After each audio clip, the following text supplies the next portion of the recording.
program studi pendidikan komputer. Nah, pada video kali ini saya akan membuat video materi belajar dan pembelajaran informatika dengan model pembelajaran berbasis proyek atau Project Based Learning (PBL). Nah, untuk evaluasinya di sini saya diskusi dan tanya jawab. Media pembelajaran yang saya gunakan yaitu proyektor dan PPT. Nah, selanjutnya selamat menyaksikan video saya. Selamat siang semuanya. Ya, Pak. Bagaimana kabarnya hari ini? Baik, Pak. Baik. Ada yang tidak masuk? Semua.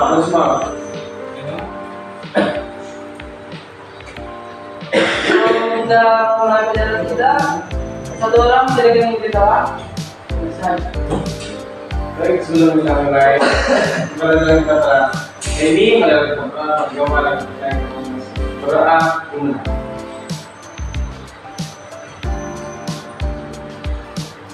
Berdoa besar.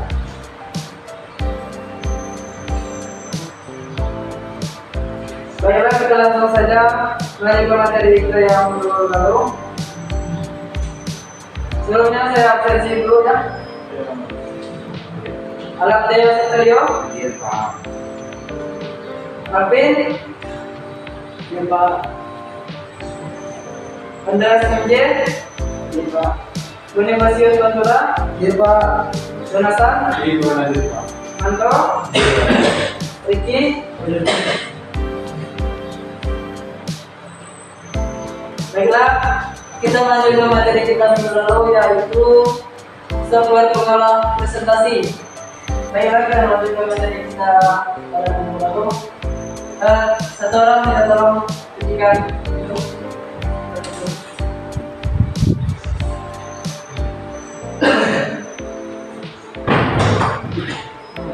Oke, terima kasih dengan Sama-sama, Pak.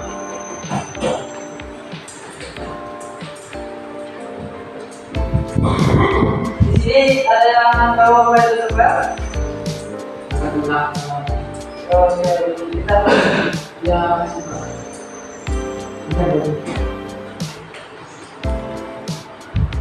software pengolah presentasi. Software pengolah presentasi adalah program komputer yang dirancang untuk membuat, mengedit, dan menyajikan presentasi multimedia. Nah, selanjutnya saya tolong bacakan ini dan akan berikut. Media pembelajaran. Media pembelajaran secara umum adalah segala sesuatu yang dapat merangsang pikiran, perasaan, dan perhatian yang digunakan sebagai alat dalam proses kegiatan belajar mengajar (KBM). Menurut milik yang diikuti oleh Arsyadi mengatakan bahwa media pembelajaran dapat meningkatkan motivasi belajar siswa. Nah, itu tadi ya dia. Ini pembelajaran secara umum adalah segala sesuatu yang dapat merangsang pikiran, perasaan, perhatian yang digunakan sebagai alat dalam proses kegiatan belajar atau yang disingkat dengan KBM. Nah, contohnya di sini yaitu seperti media pembelajaran, contohnya itu video bisa ada. Video juga bisa disertai dengan audio dan juga suara pembelajaran. Nah, selanjutnya itu media presentasi dalam pembelajaran. Alat, silakan baca. Media presentasi dalam pembelajaran. Karena definisi dari para ahli tentang media presentasi antaranya definisi dari beberapa ahli, yaitu yang pertama menurut Bahani, media presentasi merupakan suatu pesan atau materi yang akan disampaikan yang dibuat dalam sebuah program komputer dan disajikan melalui perangkat alat tadi atau proyektor. Nah, ini itu dikatakan definisi dari para ahli tentang media presentasi. Nah, seperti yang kita gunakan saat ini itu di depan kita ada proyektor. Itu adalah alat bantu saat kita menampilkan media presentasi. Nah, selanjutnya sejalan dengan itu kelebihan media presentasi dalam pembelajaran menurut Gosman dalam Sutrisna 2009, yaitu silakan dibaca MJ dan baca. Jalan dengan itu kelebihan media dalam pembelajaran untuk yaitu media presentasi dapat meningkatkan kegiatan belajar dengan dapat membantu pemahaman siswa dalam memahami suatu materi. Lalu yang B, media presentasi dapat mendorong siswa untuk berpikir, beraktivitas bersama dan berpendapat. Lalu yang C, medianya menarik karena ada pembayaran warna, huruf dan animasi, baik animasi teks maupun animasi gambar atau foto. Lalu yang D, jadi merangsang anak untuk mengetahui video termasuk ditambah pelajaran pendidikan. Pesan untuk secara virtual dengan pemahaman serta dididik. Lalu yang F, ternyata pendidik tidak perlu banyak menerangkan pemahaman ajar yang senang disajikan. Lalu yang G, dapat diperbanyak sesuai dengan kebutuhan dan dapat diperbanyak secara berulang. Yang H, dapat disimpan dan bentuk data objektif atau magnetik CD, magnetik atau flashdisk sehingga praktis untuk dibawa kemana-mana. Oke, di sini ada terdapat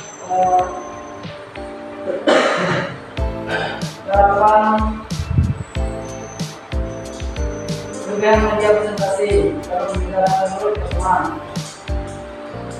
Selanjutnya kita akan membahas media presentasi menurut AWN 2010. Dan Nasal sebagai dibaca Nasal. Menurut kami 2010 media presentasi digalakkan mulai A. Ketergantungan arus listrik tinggi. Media umumnya relatif mahal karena harus ada komputer LCD. C. Penggunaan biaya ini tergantung pada menjadi materi. Dia masih sangat terbatas pengunjung yang mau membuat media presentasi. Terima kasih Nasal.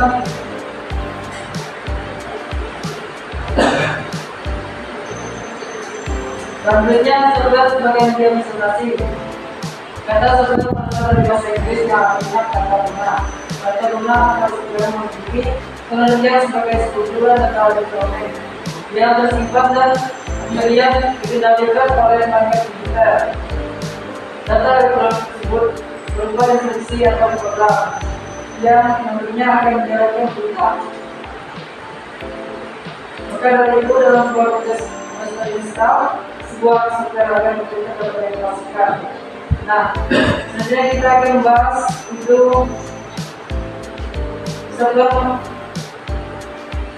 membahas tentang peran yang sangat penting dalam dunia pendidikan. Setidaknya ada 3 domain penggunaan sudah dalam pendidikan. Saya coba dari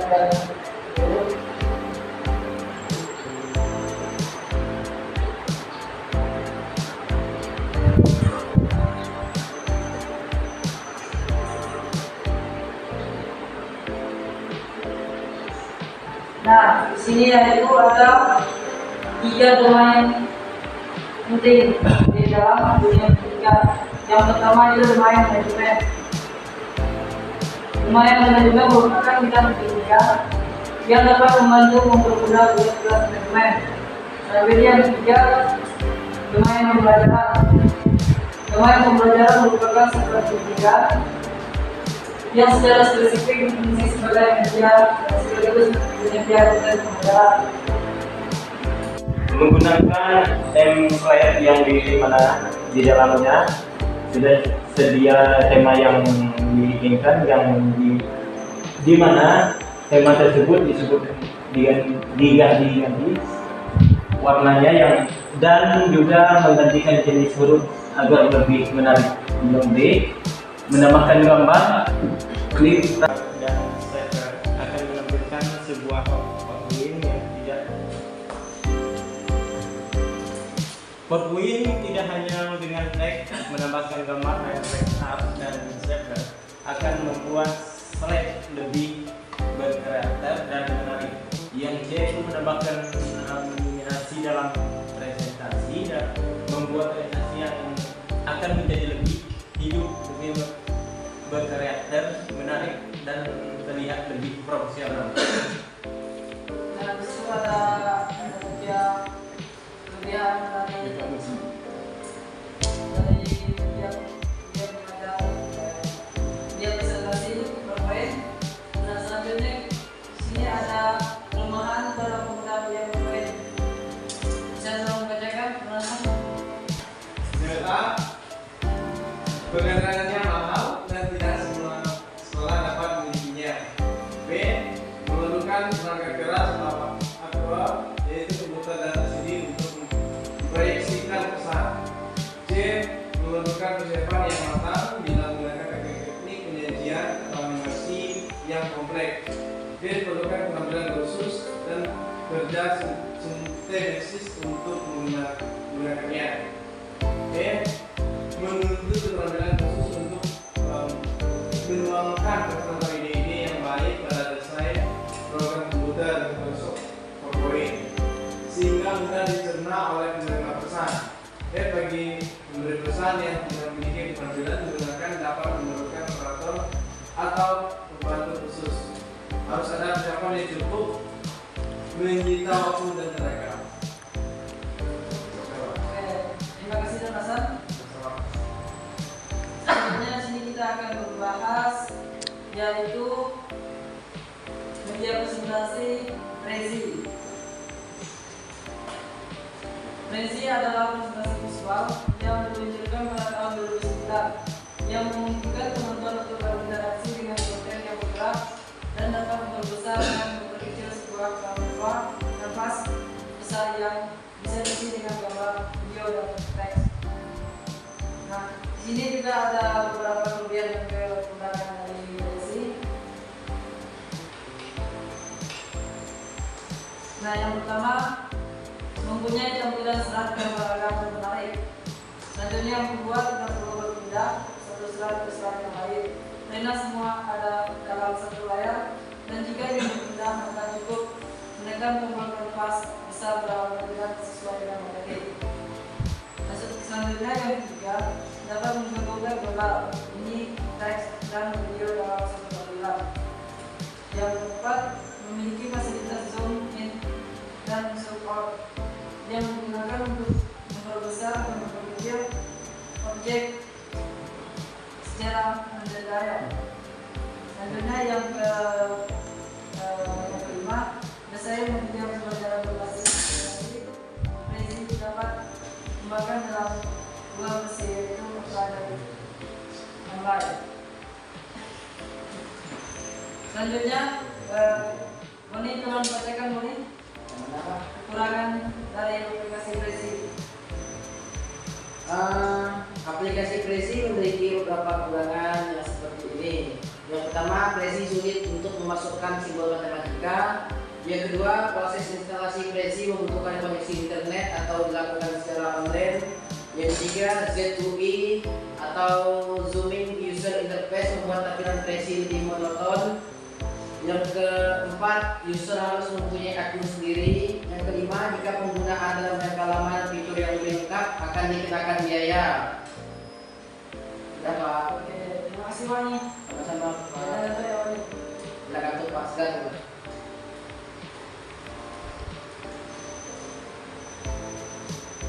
Selanjutnya kita akan bahas yaitu yang ketiga, yang ketiga yaitu Impress adalah perangkat lunak orang. Nah, ini adalah perangkat media presentasi yang bisa digunakan saat orang meeting, misalnya di perkantoran. Nah, media ini yang bersifat free software dan open source yang dikembangkan dari Office oleh organisasi dan dokumen foundation dan tersedia untuk platform GNU atau Windows dan Mac. Impress merupakan salah satu aplikasi presentasi bagian dari LibreOffice yang memiliki tampilan dan dirasakan sama dengan beberapa versi dari Microsoft Office. Regi dan ini adalah model Regi dari kawan tahun 2011. Selanjutnya sini Canva. Nah, Canva merupakan salah satu aplikasi online yang dapat kita manfaatkan untuk membuat media pembelajaran. Untuk situsnya bisa kalian buka di web www.canva.com atau dapat juga kalian buka dalam bentuk aplikasi untuk smartphone. Nah, sini saya pada saat ini saya menggunakan aplikasi Canva untuk membuat media presentasinya. Nah, selanjutnya Google Slide. Google Slide merupakan fasilitas presentasi layaknya PowerPoint pada Microsoft Office. Fasilitas ini sangat memberikan kemudahan dalam memberikan presentasi, menampilkan presentasi, bahkan dapat berinteraksi secara horizontal dengan pemirsa secara online. File Google Slide dapat di-share dan dipresentasikan, dan presentasi dapat didiskusikan melalui media yang berhubung dengan Google Slide. Oke, kita lihat beberapa bagian penjelasannya. Nah, ini adalah beberapa bagian dari media presentasi Google Slide. Yang pertama bisa dibacakan Bilas. Berikut beberapa kelebihan dari Google Slide. Yang pertama itu dapat bekerja sama dengan rekan-rekan melalui laptop masing-masing dan mengetik bersamaan di sebuah file. Yang kedua, Anda bisa menggunakan kembali tema yang Anda buat dengan susah payah pada slide presentasi sebelumnya. Yang ketiga, Anda dapat menjadikan objek yang Anda ada di slide Anda menjadi tema slide dengan cara mengklik kanan pada objek dan memilih add to tag. Terus yang keempat, ketika Anda ingin edit font yang Anda gunakan seperti warna, bold, italic, Anda bisa menggunakan format yang sama dengan tema slide yang telah Anda punya sebelumnya dengan cara klik kanan terus update in tema. Yang kelima, sangat mudah dan gratis untuk semua. Terus yang keenam, cocok dengan PowerPoint. Yang ketujuh, yang terakhir bisa live. Kalau bisa dilanjutkan nantinya ke bagian Kemudian kekurangan dari Google Slide yang pertama itu harus menggunakan jaringan internet. Yang kedua, apabila salah satu pengguna komputer menemukan kesalahan maka seluruh slide itu salah. Terus yang ketiga, rasio pindahnya file lebih besar. Yang keempat, fiturnya kurang lengkap. Oke, terima kasih Mas. Nah, ini adalah beberapa materi pertemuan kita pada hari ini. Selanjutnya, materi selanjutnya akan kita bahas pada pertemuan minggu depan. Baik Pak. Apakah ada yang ingin ditanyakan? Tidak ada. Saya rasa sudah jelas. Iya Pak. Ya. Nah, untuk tugas kalian di rumah, ini akan saya kasih tugas. Kalian membuat makalah mengenai terserah lagi dengan apa, tapi kalian bisa membuatnya menggunakan media presentasi dari aplikasi ini di sini ya. Di sini kelas ini ada berapa orang? Dulu Pak. Dulu. Berarti bagi dua ya. biar ada dua orang kelompok. Dua ya.